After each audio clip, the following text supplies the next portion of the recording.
welcome to this episode. Today, we're diving into generative AI, what it is, and why it's changing everything.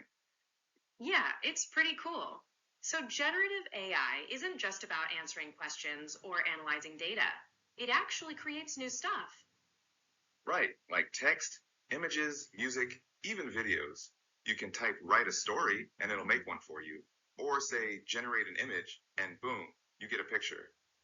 It's like having a creative partner that brings your ideas to life. Exactly. And what's really interesting is how this flips the old way of working. Before, humans created and machines just helped. Now, humans guide and AI does the creating. That's a big shift.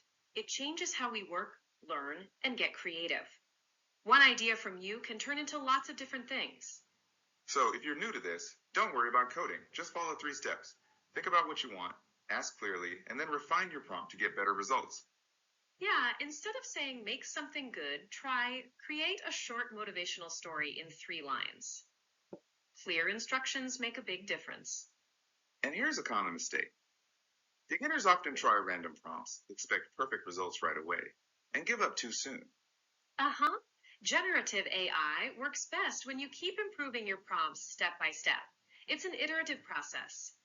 That's where the AIYING method helps. Think, define your goal, ask, give a clear prompt, and judge, review, and improve the output. It turns you from just a user into a creator. So to wrap up, generative AI creates, you guide, and with practice, your results get better. The future isn't just about using AI. It's about creating with AI. Why not start today? Absolutely. Give it a try and see what you can make.